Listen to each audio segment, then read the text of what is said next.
remember what episode number this is. You got to put the episode numbers on Put there, the Matt. episode number on here, Matt. What happens when we get to Matt? I'm pretty sure it's number 6. This is episode 4,327. It might be 5, it might be 6. Yeah. I'm pretty sure it's 6. 90%. We're going to go with Episode 6. So we believe this is episode 6 of the Honest Truth podcast. We've got Sintra Hoffman, President and CEO of WESTMARC, here with us today, and also Audrey Jensen, West Valley reporter at the Phoenix Business Journal. Thanks for joining us, guys. Thanks for having us. Yeah. Awesome. Welcome to Venn. We made it. We made it from the West Valley to North Scottsdale. How long did it take? 30 minutes from my office. No way. Yeah, I was really surprised. 101 North? Yes. Very good. It was about 45 minutes. Yeah, from Goodyear. Mm-hmm. That's good to know because it literally, like, I don't know that the points could get further, right? If we goes from Southwest Valley from Goodyear to North Scottsdale, so that's not super painful. Oh, yeah. I think I also took the 101. So. Yeah. Oh, you did? Okay, you did Yeah. go I-10 over. Gotcha. So tell us, one of the things that we kind of forget to do sometimes is talk about you. So people that have never met you, who are you? Where are you from? Why do you do what you do? Let's start there. Dealer's choice.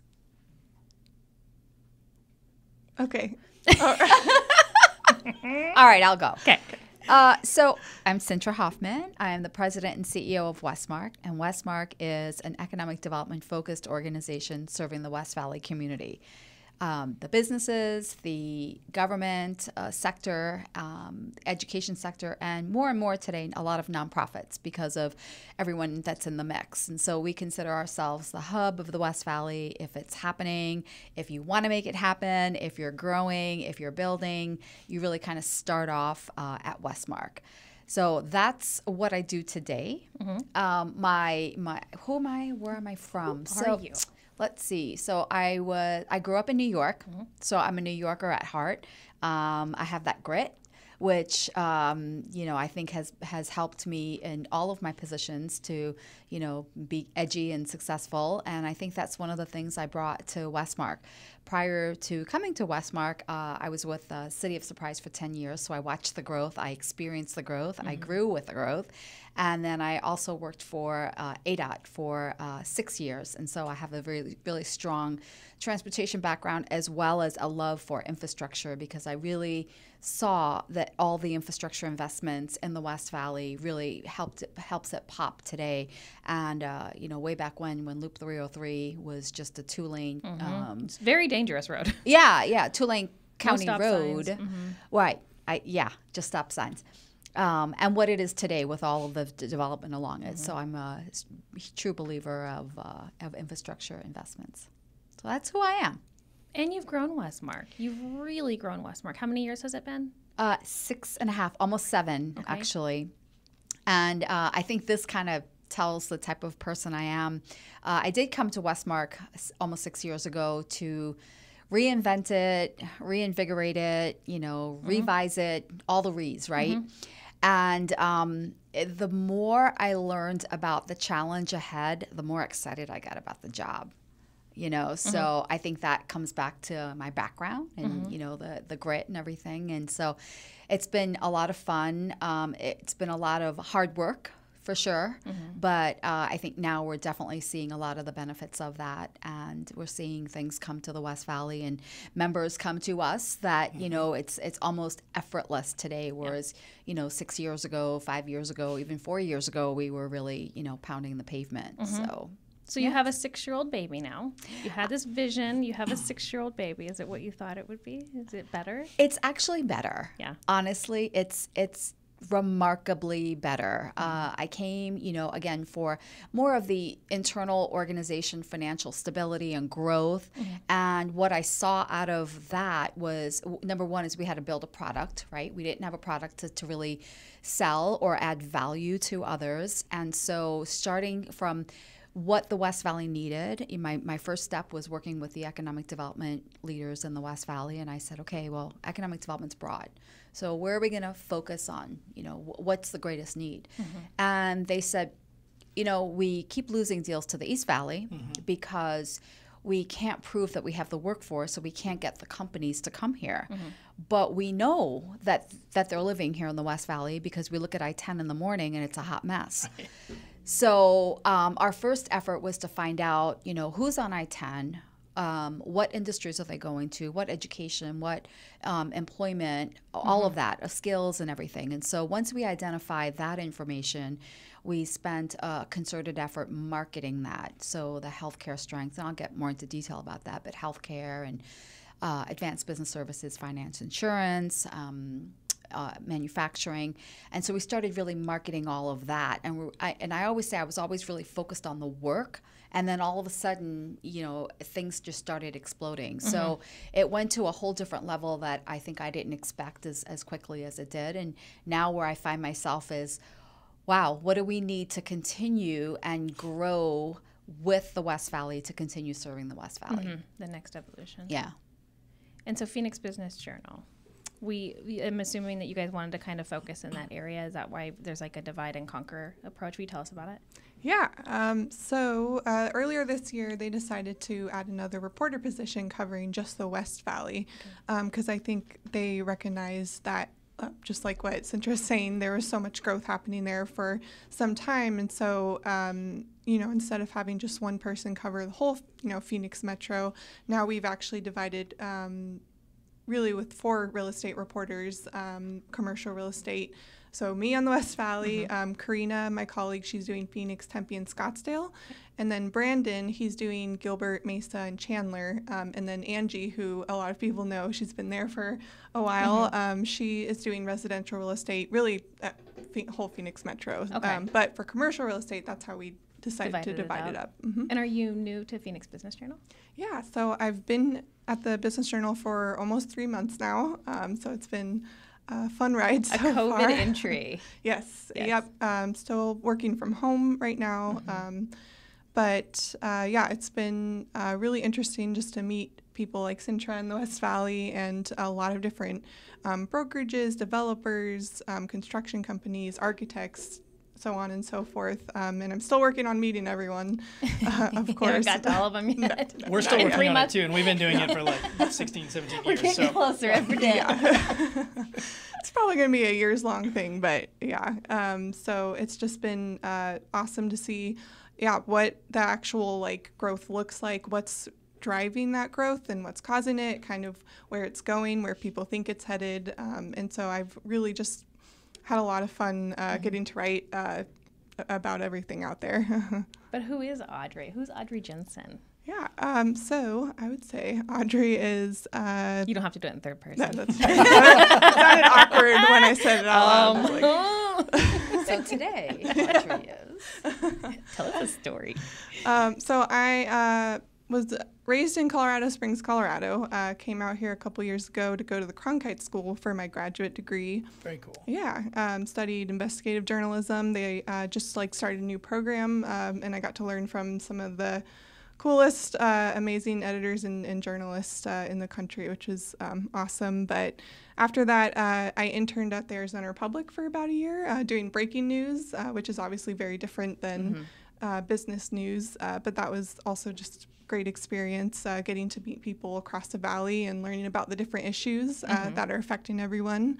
And then, from there, I was looking for more opportunities and to stay in Phoenix. So I saw the West Valley opening at the Business Journal, and I was like, well, that's perfect because I've been in Goodyear this whole time since I moved out. Even when you went to ASU, you lived in Goodyear? Okay. Yep. Why Goodyear? When you landed in Arizona, why Goodyear? Yeah. So my boyfriend, actually, he's lived here before I did, and he got hired as a teacher in Avondale. So he's a PE teacher there, has been there for a few years. So then when I moved out here, I just, lived. That was the way to go. Yeah. That makes sense. Yeah. Was it a culture shock at all from Colorado? A little bit, yeah. I mean, I lived in Southern California for a little bit in my childhood, so it kind of reminds me of that a little bit, but definitely a lot more diverse here, which I think is awesome. That's, something Colorado Springs doesn't have as much. Not to say it's not diverse at all, but I just, I love the culture here. I love the desert. I love the heat. Wanted to get away from the snow, which I know a lot of people move here for that reason. Yeah. But, I mean, I love it so far. That's awesome. What you got, Nick? Well, one of the things we wanted to chat about was kind of this term that I had not heard of until maybe 2 hours ago, right? So I'm just going to throw that out there. But Steph asked me what I knew about hypernews. and I was like, I don't It's know, not it sounds like reading the news really fast. Like I feel like my whole life is hyper news. Or like the kids are giving me the download from the day at school and it's just hyper news, you know what I mean? So I was like, is this a Cliff Notes version of the news? Because I absolutely want some of that. It's not a trick.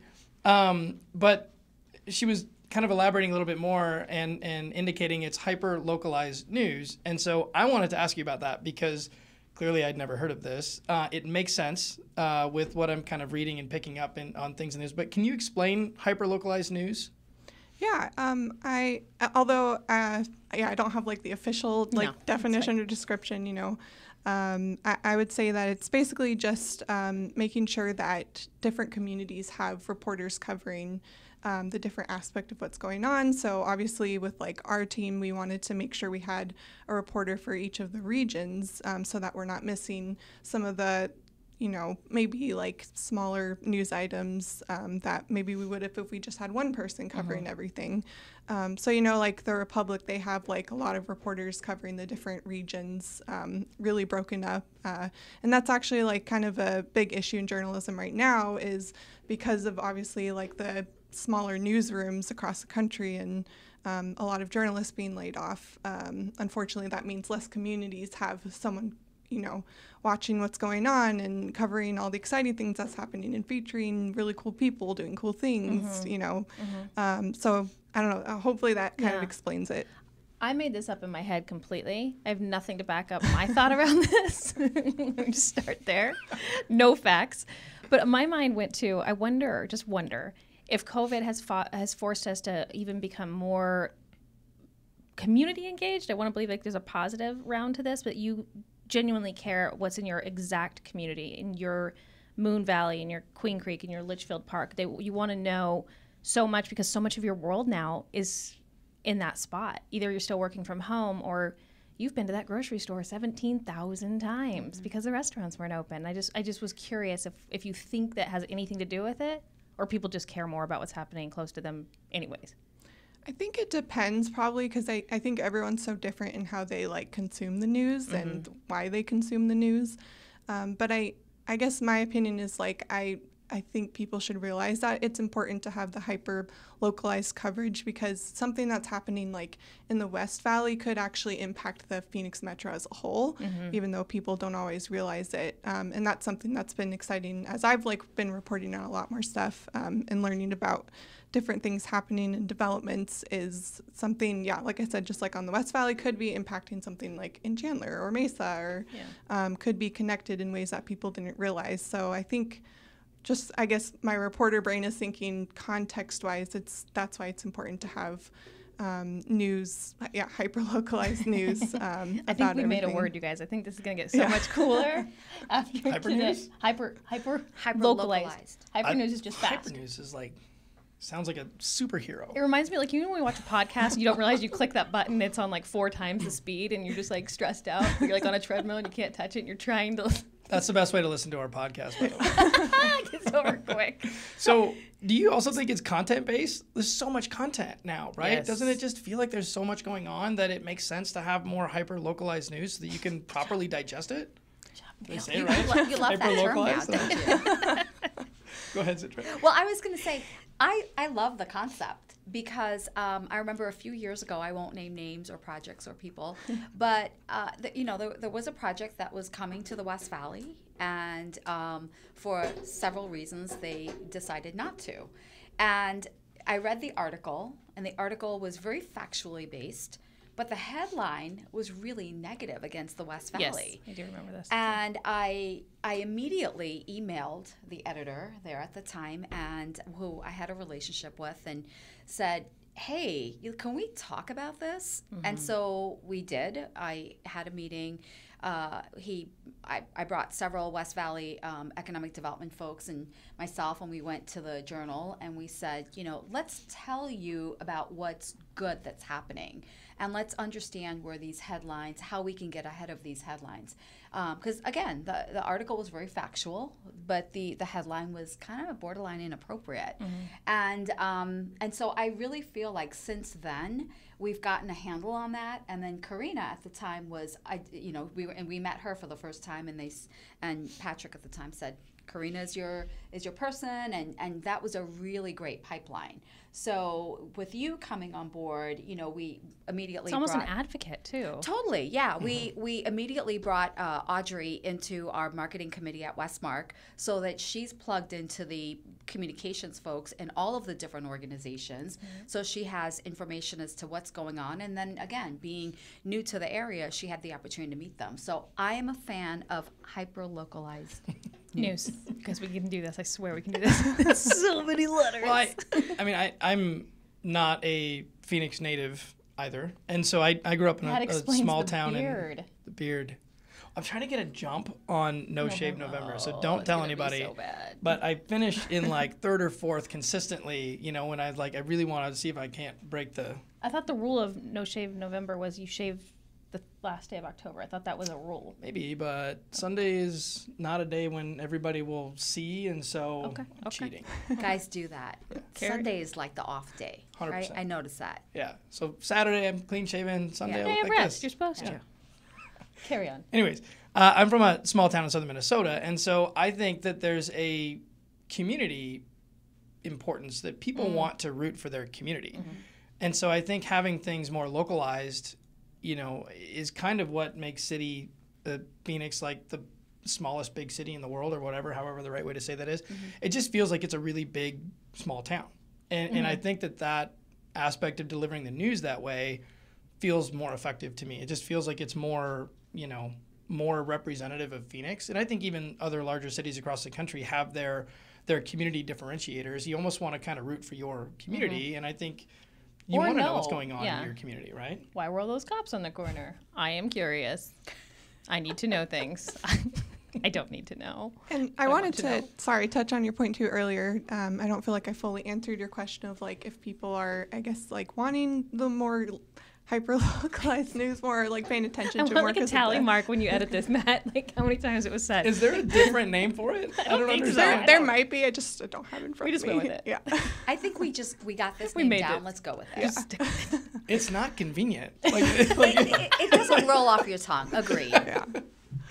But I was just gonna say, I do think though, like because people were at home more, obviously, like people might have found a lot more time on their hands to actually start paying attention to like what's going on, not just nationally, because there was obviously a lot of big things going on in the past, couple of years. But I think people, are starting to pay attention to if there's reporters covering their communities. It'd be neat if we see more civic engagement as a result. They're actually in their neighborhood. They're not driving away every morning and driving back every night. They're actually in their neighborhood. That's why I put COVID in the conversation. How many conference calls have you been on and you hear a bird tweeting in the background because somebody's like walking in their neighborhood because they're working at home, right? Yeah. So why not? He's talking about me. 100%. And so it's like... He's like, your dog's leash clicks. Can you mute the birds? Like, how do we do this? Is your dog off the leash at this point? But people are in their neighborhood. Think about all the things that have spiked that you didn't necessarily think about during COVID. People doing home renovations, Don't say right? spike and COVID in the same sentence. Oh, sorry. Yeah, true. Increased? So people doing home renovations. Why? Because they're home all day and they're like, my house kind of stinks. I'd like to fix it. And or they're remodeling or doing whatever because they're around. So people are in their community maybe more than ever before. And they're spending money locally. Yes. So one of the things that we pointed out, a few years ago was that with all these people commuting elsewhere outside of the West Valley, that, we have a huge buying power. We have a huge wealth in the West Valley that people really don't realize, right? And we're pushing this because, as you know, it brings higher level restaurants and all of the other things that come along with it. What we saw during the pandemic is that the cities actually saw a huge increase in their local sales tax revenue because everyone was shopping locally as opposed to going into, shopping downtown or wherever it be. And that was directly linked to, again, what we were promoting was what we were talking about was the out commute of people and funds out of the West Valley. That makes so much sense. And like Uber Eats only goes so far. Exactly. So you know what I mean? I'm serious. Like you're going to pick from your little circle and you better hope you're not in a food desert because it's really sad. So you're not going to order from a restaurant in Litchfield Park out here? No? I mean, it's expensive. And it's cold by the time it gets there. Yeah. Don't get me wrong, their food is But amazing. Raul and Teresa's, I mean, come on. Yeah. You're not going to get better. My head went to the Papa Paul's in the park, the pizza place. It's very good. He has a roasted peach. Papa Paul's, yes. With he roasts a peach and puts what's the thin ham? Prosciutto. And then a weird cheese and then a balsamic. It's amazing. See? That sounds good. So I'm glad you mentioned that. Yeah, right? yes. Let's talk about food. Okay. So, one of the things that we've always heard about the West Valley is there's, it's just a bunch of chains out there. It's nothing unique. There's nothing special. Oh, restaurant-wise. Yeah, restaurant-wise, yeah. There's just a bunch of chain restaurants out there. And so about 3 years ago, we started at WESTMARC a weekly newsletter called West Valley Gems.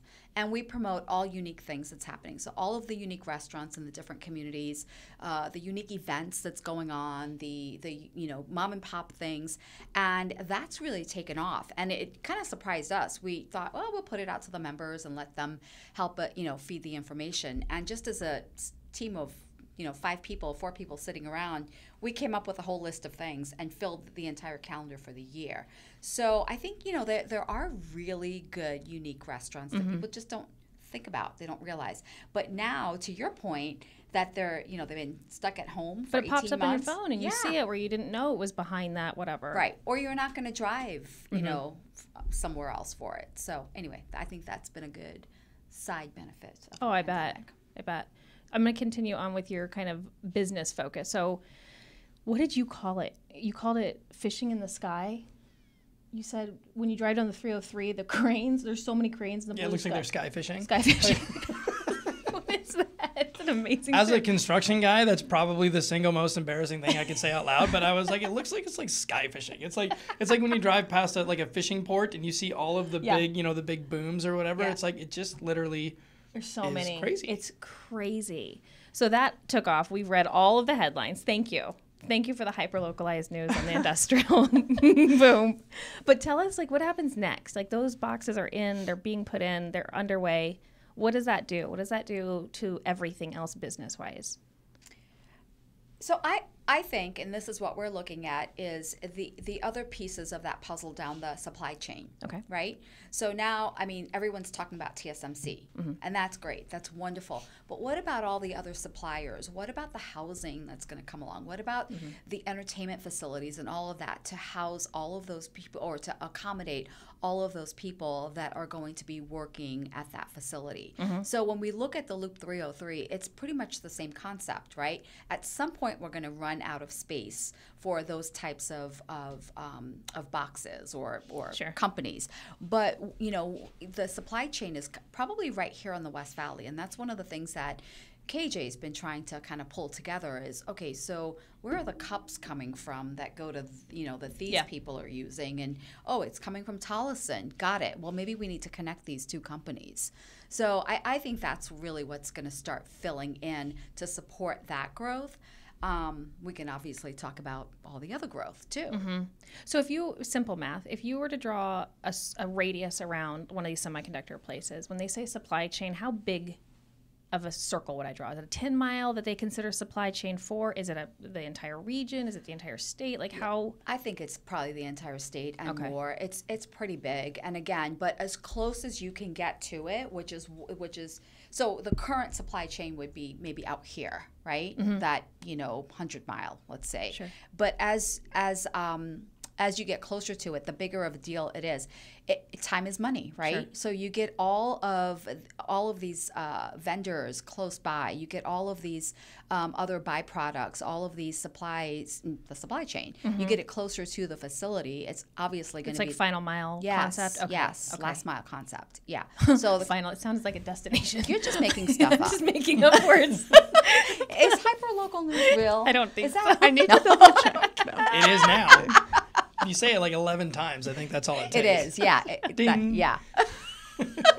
The final mile. So let's work on the final The mile. final mile. Yeah. So of course it's gonna make sense, and it's gonna be it's gonna be less expensive and more cost effective for folks to be close by. So are you starting to see the spikes in other stuff? Are you starting to see it in? We know that multifamily in the housing is in fuego and has been for a couple of years now, showing no signs of slowing. We saw that. We saw industrial. What else are you starting to see kind of poke its head up as of October 2021? Well, Timestamp. I should say the caveat, however you pronounce that. Because I'm still learning all this. Like, I don't have as much probably information as like Sintra on, kind of what's coming. But I think just in my conversations and reporting so far, but like once kind of all this industrial is like filled up and leased out and that kind of stuff, then kind of what like different cities have told me is we're going to start seeing more and more retail in addition to what's already there. And so I think, Why?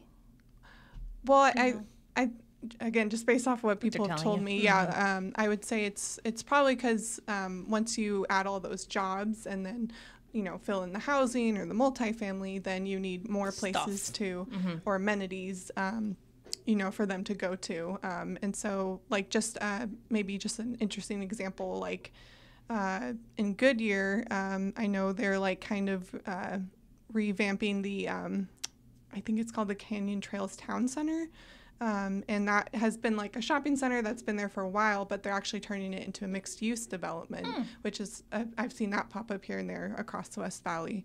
And by doing that, they believe it'll be helpful for the stores and then bring in new, shops and restaurants because they have the people there who are going to be able to use it. So it's almost like a Kierland afterthought in a sense. Like you're saying the retail center was there and what are they going to mix use it with, I guess? The apartments will turn it into a mixed use development. So not stacking on top necessarily, but they're just going to add to it. Yeah. Very cool. And then if there's like more, restaurants and stuff that want to build there, I think there's some land available in that shopping center that they can add to. And they may want to since there's going to be a lot more people once the apartments are built. What have you seen, Sintra, as it relates to office? So my favorite project. Yes. I let me say one of my favorite projects in the West Valley. Well done. Is Why is my phone going It's off? like kids, you can't pick one. That's wrong, but everybody has one.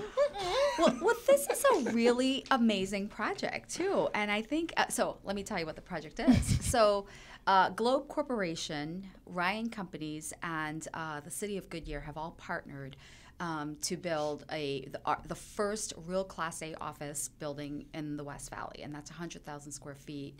And then the City of Goodyear is building their new City Hall. So within that kind of complex, there's going to be a multi-use kind of gathering area, an amphitheater, just it's kind of the nucleus, the center of what's going on. And Goodyear has really not had a central location.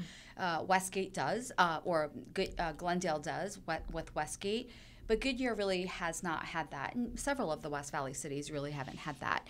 And so we're really looking forward to that really coming out. It's out of the ground. It's going to be open in June of 22 for occupancy. And so one of the things that excites me is going back to, again, that commute that was leaving the West Valley every day. And you said it earlier, is that now people are spending time in their community, right? They know what's going on. They're contributing. They're volunteering. Yes. They're giving back to their Involved. community. Yeah, they're involved in their community. Before they didn't have time. You're on Right. the road 2 hours 3 a day. hours, 2-3 hours a day on the road.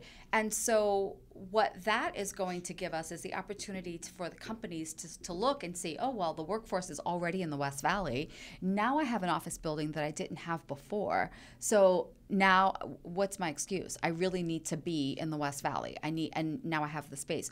Or I need to open a satellite location where my employees can work locally out of their kitchens, out of their home office, and have the collaboration and the copy machine and the conference room and all of those facilities right there in one area. And so I see that really taking off.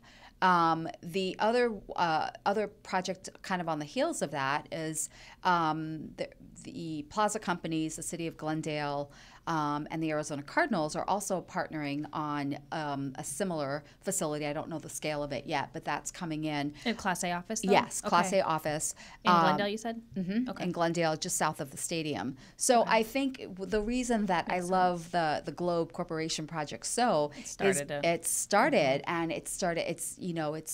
I really credit George Getz for believing in the West Valley and investing, putting his money where his mouth is, and really investing in the West Valley. And he's really a true pioneer of Class A office in the West Valley. And I think that's just collaboration on that project is was a also unprecedented. I mean, you're literally pulling every possible player and making them all stakeholders, right? And so, I mean, the collaboration is really admirable on that project as well. And they all took a risk in it. Totally. They all took, everybody put their neck out. Yeah. And they wouldn't do that if they didn't believe in it. So Right. if I remember right, Mike and I co-hosted the attraction at CBRE, gosh, 2 years ago, 2019? Yes.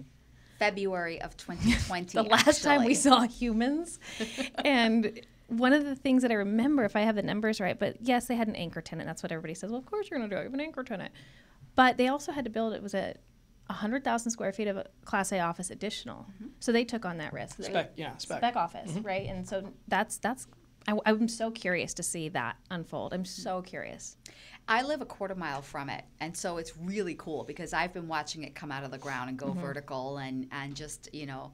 Now, yesterday, the folks at City Hall took a tour of City Hall. So it's at that point where they can actually, you can have people come in and walk around the site. So, yeah, That was it's fast. really cool. I guess the whole year just disappeared in the middle of all this. Yeah. Well, it's interesting what you say about, where the workers are, right? Like, so that's kind of been a thing for a while, but I think what's maybe not being said is that the employees and the people kind of have the power, right? And so the companies are locating to where their employees are, as opposed to stabbing a flag in the ground somewhere and saying, this is where I want to be. Right. Employees will come to me. They're not doing that anymore, right? They're locating where their employees are. You're seeing relaxed rules and regulations within companies, obviously, because of the pandemic. There's more work at home, there's more whatever. But I think the companies are kind of locating where their people are. And I think that's also why you're seeing a little bit of a sprawl in where office locations are. Yeah. Yeah, and I think, it's interesting, the word sprawl, too, because what I see happening to the West Valley is it's almost like this community onto its own. I mean, it's sprawl, don't get me wrong. It's 3,000 square miles, right? In 13 cities? And 13 municipalities and 2 unincorporated county islands. But when you look at that, when you look at a population of 1.7 million residents, that's bigger than Denver. It's larger than a lot of different areas. And so I really think it's kind of coming into its own. And we don't want to drive across town anymore. We've been saying this for a long time that, people are going to, they'll take a pay cut to be closer to home. Well, during the pandemic, obviously everybody was working from home. My husband just hired a budget manager, and he left a company in Scottsdale, on Scottsdale Road. He lives in Goodyear, so he's now saving an hour and a half each way, each day, so 3 hours a day. He took a little bit of a pay cut, so the West Valley doesn't necessarily pay way less. Sure, on the outskirts you're going to pay a little bit less, but is it a huge pay cut? It really isn't. So I think that there are opportunities that we're seeing, and that's in advanced business services. So we've been saying for a long time, 69% of the advanced business employees are industry. 69% of the advanced industry employees are traveling east. And now it'll be interesting to see post-pandemic how those numbers start changing. Well, and you say, pay cut. Pay is, and I think anymore, especially going through what we've all just gone through, pay is and millennials just think differently, and they're in the management of the workforce now. They think that quality of life truly matters. It's not just a word we say anymore. It's what is, I want to be my kid's t-ball coach. I want to water my plants and not, watch them die. Maybe I don't want a house cleaner. I want to be in my own house scrubbing my own toilets. That's weird, but maybe you do. Not me. I Not don't. me, just for the record. Totally. I will cut back on anything. I have boys. I will cut back on anything. But I just quality of life in general, I think is a real thing. And I think we've all adjusted our priorities, how we spend our time. I'm more selfish with my time coming out of this. I really think through, is this the best use of my time versus just yes, and you just go like a crazy person because you didn't go anywhere. And it made you kind of reset. And I'm watching people do that kind of across the board. You're not seeing people just, at their wits' ends because they had 17 meetings at different locations last week and just spent all the time trying to get to the next one. I bet you fast food sales are down because of it. I'm making stuff up as I go. Hyper-localized news. Fast food sales are down. 11 times, so you get 9 left. What? Okay, so tell us about either one of you. Have you heard anything coming up out of tech? healthcare, tech, those two worlds as far as West Valley is concerned? I think Sintra probably has a little bit more knowledge on, especially like, healthcare and actually probably tech too, because I haven't focused as much on those. So Well, you couldn't. You have so much industrial to cover. Industrial all the You're time. fishing in the so, sky. Yeah. What'd you catch? What kind of fish are in the She sky? got all kinds of new companies Totally. recently. So healthcare, that's an interesting one. So you asked about office. I think with healthcare obviously is driven by population, right? So as our population grows, we're going to see more healthcare growth in the West Valley. Again, we're 1.7 million residents today based on the current census numbers. Once they weed through that, we'll see what we've grown to. The other area that we've seen too is our demographic has changed, right? We now have a lot younger residents in the West Valley, and I think that's really evident by Phoenix Children's Hospital. They've made 2 huge investments, one in Avondale, one in the Arrowhead area, and they're looking at other locations. Buckeye was just named the fastest growing city in the nation.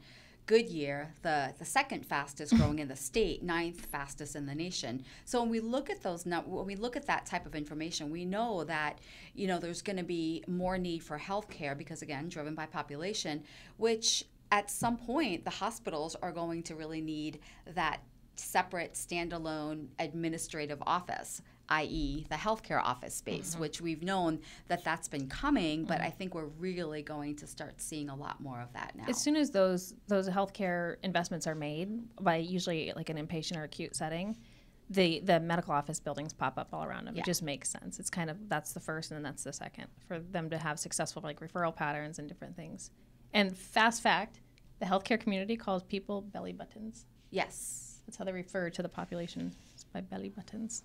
Apparently everybody has one, and only one. She is not making that one up. That one's real. That one's real. There's one thing I said that's 1.7 million belly buttons. It's just longer than saying people. Again, not Yeah. convenient. Like Not why don't we create convenient. convenient? I like You words. create nicknames to make things more convenient. This is just not as convenient. I know. Audrey, what's your favorite part of your job? Peek in your pit. What's your favorite part and your least favorite part? I'm a mom. This is a thing, by the way. We do this like every day. Staff asks about peaks and pits. And it's whenever you're most likely to not be thinking about it. I like to spring it on you. So, Like, what? gotcha. Oh, gosh. Let's see. I You think can be honest. That's the name of our podcast. Honest Truth. A little redundant, but we like it. let's see. I think probably the favorite part of my job is, it's kind of like general, like in journalism. I think just like my favorite part is just how much I get to learn all the time. I think that's kind of why I just like being in the industry, is just because it's literally my job just to learn. Are you an investigator at heart? I don't know if at heart. I feel like for me that's probably more of a learned thing, where there definitely are, some journalists who are, investigators at heart. But I think I'm, still kind of learning that. But so I think just for PBJ, like just learning about the business community and commercial real estate is really interesting. It's kind of, I don't know if that's a very exciting answer, but I like learning. So. What And do you then not like? You're like, oh, I hate expense reports. Ugh. Same. Different reasons. Different reasons. I can see that. Well done. Well done. What's your least favorite part? Deadlines. Don't get fired. deadlines are deadlines are stressful sometimes.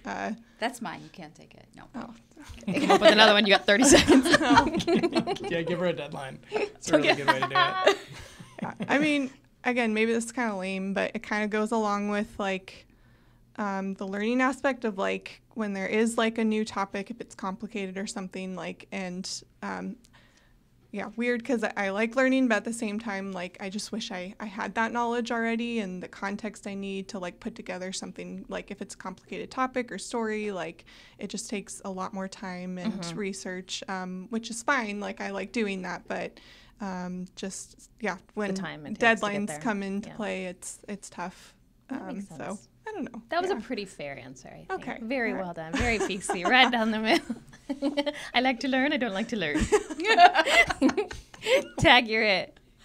So my favorite part of the job, and thank you for the head start, I would say is the people. I always say, no matter what job I've been in, when I look at my career, I've got more wrinkles than you do. But when I look at my career, I just say all the different places I've worked, it's really been centralized around people. So I say I've always been in the people business. So I love that. That is my favorite part. But you have to deal with public, private, everything. When you say people, is it people that you get to interact with, like on your committees, on your board? Is it more just interacting with different people every day? Is it your staff? What do you mean people? Like what fills your cup? Yeah, I would say all of the above. Okay. Yeah, all of the above. I like dealing with, the elected leaders. I like dealing with the education leaders. Two of the areas that were not familiar to me when I started at WESTMARC almost 6 years ago is healthcare and education. I knew nothing about those areas. And I thought, okay, I got to figure this out. Like, I have to learn all these terms and all of that. And that's exciting to me. I like to learn. And so I think just really, not using, but learning from those people that are in those areas it was very helpful for me for my career growth. So I would say all of the people. And I think, I'm a lot of an external person, but I also know that if you don't value your internal team and you don't take the time to understand, nurture, and the workforce is changing, right? I have a team of, people that have been in the workforce for a number of years, like myself, and I have two new people, brand new people, one with 6 years experience and one with, less than that probably. And so it's kind of learning how to manage, both ends of it, and also relying on other people in the organization to help out where you see relationships starting to come together. Okay, can you help mentor here? Can you do this on that? And so it's really just kind of moving the chess pieces. And so that's what I would say with people. It's just kind of figuring them out and then putting the puzzle pieces together. Conquering it, figuring it out. Yeah. And solving the puzzle. I would say the least favorite is, I hate deadlines, but I think I also really, at times, the schedule gets stressful. It's not that I hate it. It's just, it's stressful, right? I remember when I first got the job and PBJ interviewed me and they said, what would be your superpower? And I said, how do you say that? I can't do this. Teleportation? Teleportation. There you go. That would be Bree, fact check. She's our fact checker. If I had a superpower, that's what it would be, because you can get from one place to the next, and that would be okay. And You have it now. It's called Zoom. Well, I was We're all going to sick of say, it. so the pandemic actually made that happen, right? And that is exhausting too. I know. And so now I think, much like you kind of alluded to earlier, now we're back in person and we're back on the road, and now we're like, do I really need to drive over there for that? You're in this weird hybrid zone. Yeah. It's weird. Yeah. I was in Hawaii when the actual pandemic started, and I was like seeing headlines. I'm like, what is going on at the grocery store at home? I'm gonna stay on the beach as long as possible. They don't have toilet paper? Why wouldn't you have toilet paper? I'm so confused. Just use the beach. Exactly. Go swimming, kids. And I came home. I'll never forget this. I came home, so kind of like the craze was still happening, but everybody else was 2 weeks in and just kind of like in it. And I'm like, what's going on? And I was texting with Ron Castro, and he's really involved in WESTMARC as well.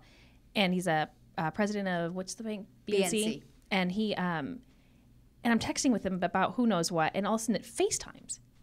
And I remember thinking, like, why is Ron FaceTiming me? Like, that's what you do, like, with your grandma, or like, it was a very intimate thing before, and I'm like, this is weird. Hi? Why aren't you calling me? This is a thing, but everybody else had been doing it for 2 weeks already. And I was like, okay, things are different. Yeah. Things have now become different. This is what they are. But it's like, remember when we first started getting emails? And like emails started and you're like, I got an email. Oh my God, I got an email. And like the mail was annoying. And now you're like, oh my gosh, I got a letter. I got a real letter with a stamp in the mail. I feel like we're going to do that with Zoom. It was like super convenient. We loved it. And we're just like, if I see the word Zoom pop up on my calendar. For some reason, Teams isn't as annoying right now, and I think it's because your own face is so small. It's lovely. You don't get that fatigue of like, oh god, Like you can't. There's an efficiency to it though, and I think that if used properly, it's beneficial. Yeah. So there are times when you don't need to meet in person. You don't need to. It's literally going to be a 20 to 30 minute conversation, and you're going to drive 40 minutes in both directions. You've spent more time in the car than you have in the meeting. Like I'd rather give you an hour of dedicated time on a video. Why isn't it a phone call? Why is it a video? I just think being able to interact and being able to share screens, share content, share facial expressions, I think that that's a thing. And so I think that there's a place for it, absolutely. And I hope that it becomes a tool as opposed to like a forced measure, right? That makes sense. Like there's times when you just want to meet in person. And I think the good old fashioned sales call should never go away. I mean, I think that that's a thing and that should be a thing. But there's also times when when you meet with people on so we do project update meetings every single week.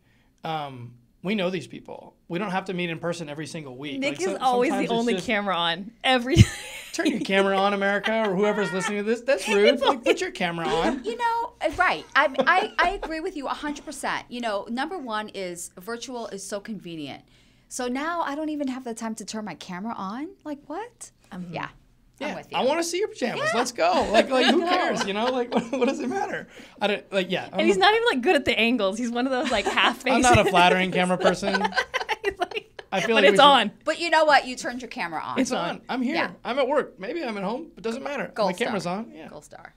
Why not? Well, boys can throw a hat on and look like they're at work. This is not about makeup, hair. Girls and boys. It absolutely is about girls and boys. It's just like going to the gym. You guys can go in the middle of the day. You're at work. Be at work. Turn the camera on. Turn your camera on. I'm with you. I'm with you. Yeah. Okay. 8 more times and it's a thing. Turn your camera on. Turn your camera on. # turn your camera on. Mm-hmm. Did we get through all of our cute little bullets here? Tech, healthcare, boom, hyper, localized news. We're there. What can we expect next? Tell us the next thing that we can expect from the West Valley as far as your crystal ball tells you. Bad or good? I'll let you start. So my crystal ball says that the West Valley is definitely at the next level. And I think what we're going to see more of is more of the bigger names, more of the investments, again, like PCH, Phoenix Children's Hospital, making that investment and kind of changing the perception naturally, right? I think we're going to see more interest. TSMC, again, another, a huge thing that's come into North Phoenix, the West Valley, and the companies that are going to come in alongside of that area, the population growth that's going to happen, the diversity. I think one of the things that, and you mentioned it at the beginning, Audrey, I was on a panel a couple months ago, and I was on there with a few other economic development folks and a company that had just located to the Phoenix metro area. And one of the things that this gentleman said towards the end of it was that they were down to Salt Lake City and Phoenix, and they chose Phoenix because diversity is part of their cultural values, and Salt Lake didn't have it, right? And so it was interesting when you said that about... When you say diversity, you mean in like the workforce, the actual humans residing? Yes. Okay. Yeah. And so when I started looking at the numbers in the West Valley to see who's living here, we always look at to see who's living here, but we started kind of breaking things down by ethnicity. We are naturally very well diverse anyway. And so it's something that we are at WESTMARC is really promoting more of as an economic development benefit, because that's just who we are. We're a really diverse community. So I think we're going to see more of, more of the talents that's brought to the area, more, I just think more of a celebration of who we are, who the people are.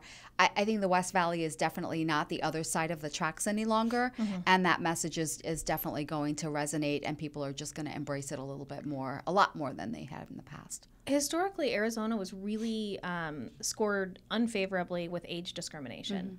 Do you know if, like when you say diversity, beyond ethnicity, do we have does the age range in the workplace, is it healthy in the West Valley? I don't know if that's something you've got to yet, but you know what I'm saying? It was really marked. I think at one point we were the worst for age discrimination. I'm not the expert, so I'm not going to comment. No comment. I take the What do you mean by age discrimination? So you get past a certain age and people found it very, very, very hard to secure work. You saw you're out to pasture, essentially, is how they were perceived.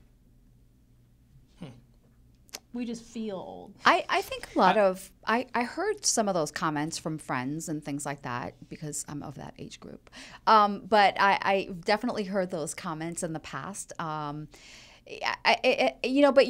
I feel like I've been hearing that since my parents were in the workforce, right? That the older generation that maybe is more experienced and they're making more, it costs the company more to pay them, and they start making different, decisions about the younger, yes, you have to groom them and things like that. I remember about 5 years ago when we started looking at the IT workforce in the West Valley, one of the companies that we met with, they really wanted that sweet spot of people right in the middle. They didn't necessarily want the folks right out of graduation, right out of college, or the folks that were ready to retire, because again, technology, you got to be like really cutting edge. They wanted the people that were 30s, 40s, 50s in kind of that sweet spot as opposed to on the edges. So I don't know. And that's our biggest influx of Arizona. I just pulled the data for healthcare reasons, and our biggest influx was, I think it was 34 to 44 of people moving into Arizona. So that makes sense, right? You've got some experience under your belt, but you're still open to new ideas and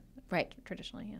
Well, the medical facilities that we've been constructing, particularly in the West Valley, are not geared towards they're not geared towards an aging crowd, right? No, and so they're not. If that were the case, you would assume you're going to put up nursing homes and things of that nature. The reality is we're building medical facilities that are absolutely plastics, geared electives. towards younger electives. A wealthier crowd maybe is the right Cash answer too. options. So I think that with what we're active doing in the West Valley, which is heavy medical healthcare, it's been geared in the opposite direction.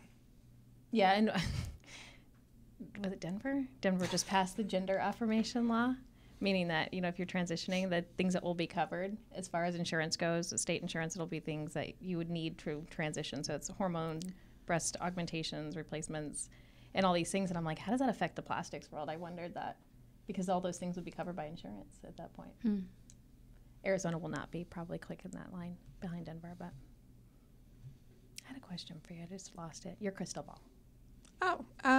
Well, I think it'll be interesting to see all the planned developments across the West Valley, like when those will go up, and just like all the different cities, as I'm learning, have these big downtowns planned. I actually today just published an article about Surprise's city center, which I know they've already got that going, but they told me that they're making progress on that, and so I think it'll just be interesting to see as people continue moving into the West Valley, once all of that goes up, what that's going to look like.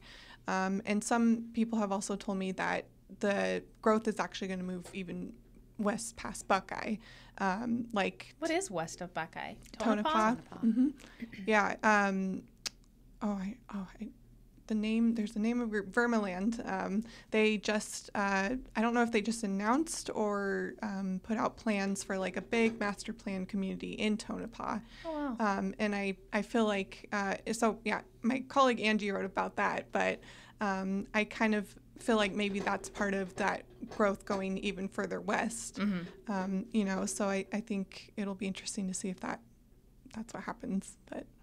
People just realize where Buckeye was, and now Buckeye's going to be in the middle. They're not going to be Totally. That's exciting, though. Yeah. Anything else we want to share before we wrap? Any exciting announcements? Go Cardinals! Go Cardinals! Go Cardinals! Yeah, 6-0, baby. Yes. Who do we play next? Packers, right? 7-0, yeah. 7-0? Yeah, 7-0, and then tomorrow night's the Packers, and I'll be there. You're gonna go? Yeah. So Fun. The amount of people, and I know this from personal experience, having gotten the request, the amount of people taking full day PTO for tomorrow is hilarious to me. And when I ask, I'm Major it's meetings a are night missing. game. I don't understand this at all, right? You can't make a 1 o'clock meeting. I grew up in the Midwest where we tailgate all day. I understand this, and the primary response that I'm receiving is that if we're not tailgating in the morning, we might as well not even go. No, you're not saying it right. You know what you want to say. Just say it right. You can't be drunk all day if you don't start in the morning. I don't know what this. So it could be a rowdy night in Glendale, but there is a serious amount of folks that are taking The full entire day day off, PTO. yes. Wow. We've had project meetings canceled because the architects are taking full day PTO, or like, it's like, yeah, we're going to be out on Thursday on PTO, and I'm the guy that asks why, and so I'm like, why are we out all day on Thursday? It's like, well, the Cardinals game is at 5:30 at night. Like, makes perfect sense, right? I have a dentist appointment next March. I'm going to be out in February. Like, why would you do this, right? But apparently, you can't be drunk all day if you don't start in the morning. Yeah. So. Okay. Please take an Uber. Be responsible. And hashtag what? I don't know what she's saying. I can't do it. Gavel Thanks down. for joining us for what we think I is don't episode know. 6. What do we do now?